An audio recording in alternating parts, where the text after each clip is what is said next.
여러분 안녕하세요. 손 교수의 진심직설입니다. 저는 경상남도 남해군 창선도에 가고 있습니다. 임진왜란 때 이순신 장군을 응원한 이순신 나무를 만나기 위해서죠.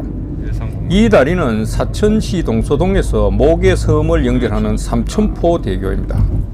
그리고 목계섬과 초양도를 잇는 초양대교가 지나고 있고 늑도를 연결한 늑도대교를 지나고 있습니다. 창선도에서는 우측 순환길로 들어서고 있는데 이순신 장군이 임진왜란 때 병사를 이끌고 이 나무를 은폐 삼아 전략을 세우고 휴식도 취했다고 하는 이순신 장군 나무, 울릉도 호박여수 명성을 얻는 데 주인공이 된 왕후박나무를 만나봅니다. 임진왜란 7년 전쟁의 마지막 해전이 이 나무가 내려다 굽어보는 노량포에서 벌어졌죠. 위대한 이순신 장군이 1598년 12월 16일 426년 전 용감하게 싸운 충의정신을 이 나무는 생생하게 기억하고 있을 것입니다. 1598년 12월까지 벌어진 임진왜란 7년 전쟁과 최근 2016년 12월과 2024년 12월에 벌어진 대통령 탄핵의 8년 전쟁의 닮은 꼴을 한번 분석해 봤습니다. 어떤 공통점과 시사점이 있을까요? 잠깐만요. 구독과 좋아요 한 번만 체크 부탁드립니다. 감사합니다. 이순신 장군 나무는 남해군 창선면 대병리 단항마을 기슭에 있는데 바다에서 200m 위에서 노량해전이 벌어졌던 바다를 600여 년 동안 내려다보고 있는 것입니다. 이순신 장군이라고 하는 왕후박나무의 키는 9.5m이고 나무의 밑동 줄기는 11개인데 이것은 국민이 갈기갈기 분열하지 말고 하나로 단결하라는 의미인 듯합니다. 1598년 12월 16일 임진왜란 7년 마지막 해전이 노량포인데 이곳을 이순신 장군 나무가 구워보고 있는 것입니다.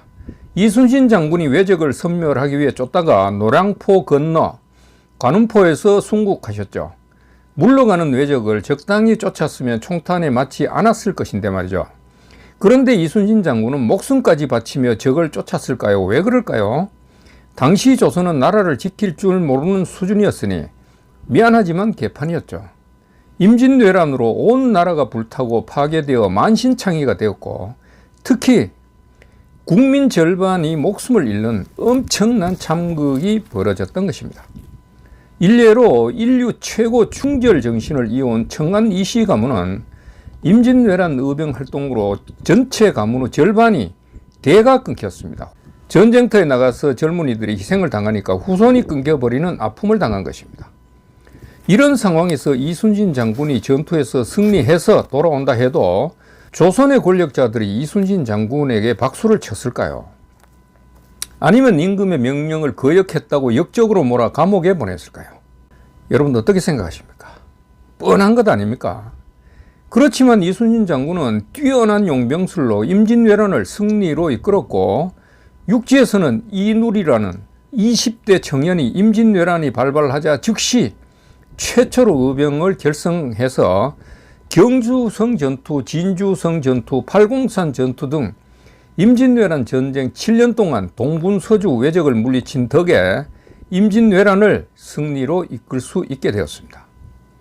그런데 임진왜란부터 지금까지 우리 민족이 보여준 나라에 대한 인식의 특성이 좋지 않은 특성이 드러났습니다. 나라를 누군가가 지켜주겠지 하는 안이한 생각, 내 하나 정도 나라를 지키지 않아도 되겠지 하는 인식. 임진왜란도 나라를 지키지 않아 일본 왜적이 부산항에서 그냥 압록강까지 밀고 올라간 것이죠. 저항하는 사람이 거의 없었어요.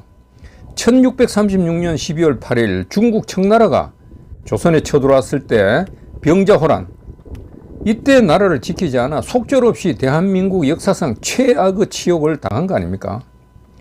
1950년 6월 25일 북한이 쳐내려온 6.25 전쟁도 마찬가지입니다. 그냥 대구, 부산, 낙동강 전선까지 밀려버린 거죠. 또 대한민국 대통령 탄핵 8년 전쟁은 어떻습니까?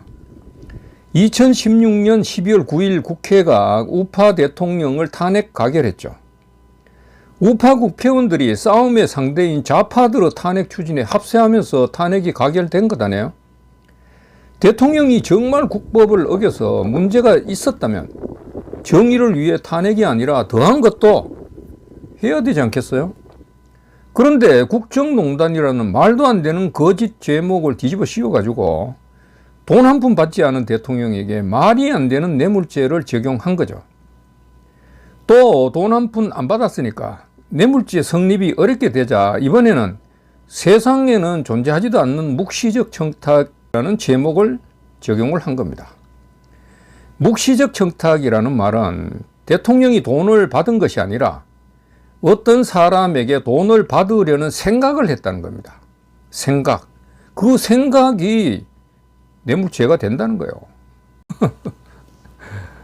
말이 됩니까 이게? 그러니까 당신이 예를 들어서 당신이 저 은행에 있는 돈을 가지고 싶다는 생각을 하면 뇌물죄가 된다는 거예요. 그런 생각하면 안 됩니다. 이것이 정상이라고 할 수 있었을까요? 그래서 애국 국민 수천 명이 자발적으로 거리로 뛰쳐나와서 이 나라에 항거를 한 거죠. 그때. 광화문 광장, 서울시청 광장, 서울역 광장, 청계천 광장, 그리고 각 지방 주요 도시에서 탄핵 무효 대통령 석방을 외쳤던 것입니다. 특히 2017년 3.1절에는 광화문 광장에서 서울역까지 거리를 가득 메우는 아마도 인류 역사상 최대 인파가 아닌가 생각할 정도였습니다. 이 어마어마한 집회지만 언론은 보도하지 않았고 우파 대통령을 위한 집회인데도 우파 국회의원이나 정치인들은 대부분 외면했습니다. 그런데 이번 2024년 12월 7일 대통령 탄핵은 부결되었죠. 그 부결된 가장 큰 이유가 뭐라고 할까요? 8년 전에 대통령 탄핵이 가결된 뒤 1천만 명 이상 애국 시민들이 탄핵의 부당함을 하늘 높이 외쳤기 때문입니다. 그래서 우파 국회의원들이 애국 국민들로부터 학습을 당한 것이죠. 학습. 탄핵에 찬성하면 생명이 끝난다고 생각하지 않았겠어요?